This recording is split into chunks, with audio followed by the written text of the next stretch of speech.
Hello बच्चों, let's read the question. Question says prove that a normal to the hyperbola x square by a square minus y square by b square is equal to 1 can't be normal to its conjugate hyperbola. First we see the key concept. देखिए what is conjugate हाइपरबोलाज. सबसे पहले हमें ये पता होना चाहिए कि conjugate हाइपरबोलाज क्या है. टू हाइपरबोलाज, दो हाइपरबोला है, उन्हें हम कंजुगेट हाइपरबोलाज कहेंगे. कब?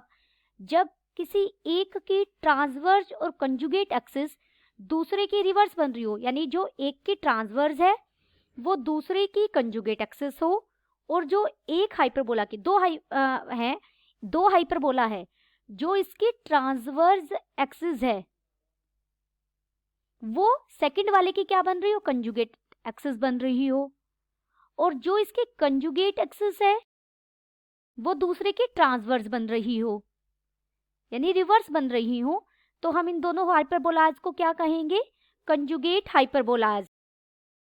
सेकंड चीज हमें पता होनी चाहिए, equation of normal. At point, किसी भी हाइपरबोला का जो आर्बिट्ररी पॉइंट है वो हम क्या लेते हैं, पैरामीट्रिक फॉर्म में, एक second theta b tangent theta. और इस पॉइंट पर हाइपरबोला कौन सा, x square by a square minus y square by b square is equal to 1 is, इसकी इक्वेशन ऑफ नॉर्मल क्या होगी इस हाइपरबोला की, ए एक्स कोस थीटा. आप इस कोस थीटा को 1 बाय सेकेंड थीटा भी लिख सकते हैं, plus b y cot theta, इस कोट थीटा को आप 1 बाय टेंजेंट थीटा भी लिख सकते हैं, is equal to a square plus b square, या फिर हम इसे a square into e square भी लिखते हैं. हमारी रिक्वायर्ड रिजल्ट जो हमें प्रूव करना है उसके कॉरेस्पॉन्डिंग हम ये रिजल्ट यूज कर लेते हैं. अब हमने दो हाइपरबोलाज लेने हैं जो कंजुगेट है. Two hyperbolas x square by a square minus y square by b square is equal to 1, and second हम क्या ले रहे हैं, x square by a square minus y square by b square is equal to -1. इसमें इस वाले second वाले को आप ऐसे भी लिख सकते हैं, minus x square by a square plus y square by b square is equal to 1. ये आपस में कैसे होते हैं, ऑलवेज कंजुगेट हाइपरबोलाज की इक्वेशन है ये. Are two conjugate hyperbolas to each other. सबसे पहले हाइपरबोला को मैं h1 नाम दे रही हूं. हमने कौन सा हाइपरबोला लिया है h1 के लिए, x square by a square minus y square by b square is equal to 1. Equation of normal at any point P के कोऑर्डिनेट अभी आपको बताए थे क्या होंगे, a secant theta comma b tangent theta, is equation of normal क्या थी हमारी, a into x into cos theta plus b into y into cot theta is equal to a square plus b square. This is equation first. दूसरा hyperbola लिया हमने h2. h2 hyperbola क्या था, x square by a square minus y square by b square is equal to -1. That is, इसी hyperbola को देखिए minus common ले लिया हमने लेफ्ट हैंड साइड से भी, और फिर माइनस से माइनस कट जाएगा तो ये बन जाएगा minus x square by a square plus y square by b square is equal to 1. ये हमारा सेकंड हाइपरबोला है. इसमें इक्वेशन ऑफ नॉर्मल क्या होगी, equation of normal at any point.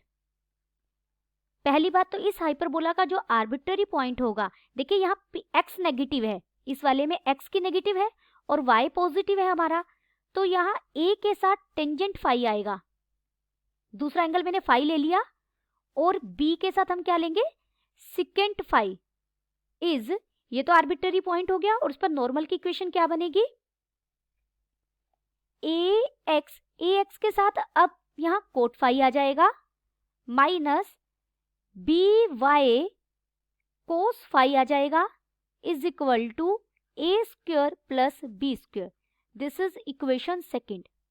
हमें क्या प्रूव करना है कि जो दो हाइपरबोलाज हमने लिए हैं इन दोनों की सेम नॉर्मल नहीं हो सकती। हम लेट कर लेते हैं दोनों की नॉर्मल्स क्या है, सेम है, तो यानी इक्वेशन 1 और इक्वेशन सेकंड दोनों सेम होंगे।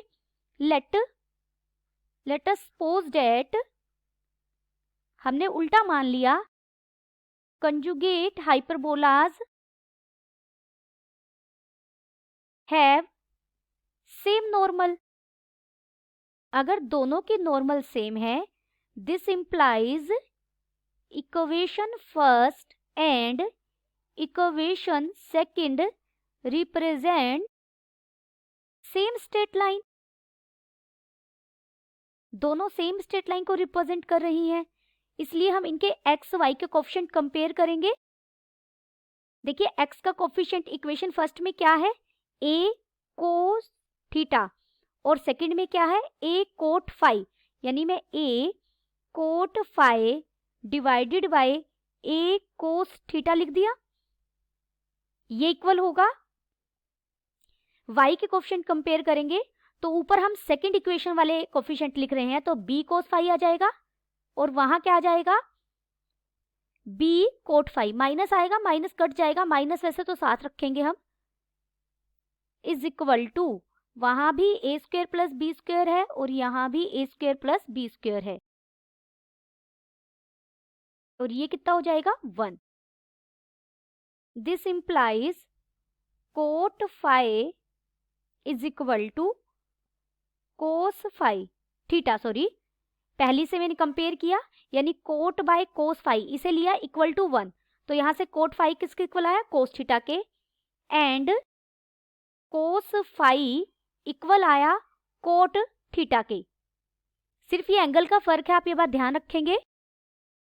This implies 1 by cot phi कर देंगे, इसे रिवर्स कर देंगे तो भी 1 बाय कोट फाई तो टेंजेंट फाई बन जाएगा, और इधर भी रिवर्स करना पड़ेगा, अगर हमने लेफ्ट में किया तो 1 by cos phi cos theta क्या हो जाएगा, सिकेंट थीटा, एंड सेम इधर किया हमने, ये बन जाएगा सिकेंट फाई, रिवर्स कर दिया, is equal to tangent theta. Now देखिए secant square phi minus tangent square phi किसके इक्वल होगा, सिकेंट स्क्वायर फाई की जगह हम क्या रख सकते हैं, टेंजेंट थीटा, क्योंकि दोनों इक्वल हैं, तो ये टेंजेंट स्क्वायर थीटा बन जाएगा, माइनस टेंजेंट स्क्वायर फाई की जगह हम क्या लिख सकते हैं, सिकेंट थीटा, तो ये बन जाएगा secant square theta. Secant square phi is minus tangent square phi किसके इक्वल होगा, लेफ्ट में 1 के इक्वल हो जाएगा, और राइट में ये इक्वल होगा -1 के, लेकिन 1 तो -1 के इक्वल कभी नहीं होता ना, दिस इज नॉट पॉसिबल। इसका मतलब जो हमने सपोज किया है वो रोंग है, सो आवर पोजिशन इज रोंग, क्योंकि जो हम मान के चले अगर वैसा ट्रू है तो 1 को -1 के इक्वल होना पड़ेगा, जबकि ये ट्रू नहीं है। आप इसे यहाँ पर एक लाइन और लिखना चाहें तो माइनस कॉमन लेकर ले, इसे लिख लीजिए secant square theta minus tangent square theta. This implies conjugate hyperbolas do not have same normal. Hence we proved that conjugate hyperbolas do not have the same normal. Hope you understood it well. Best of luck.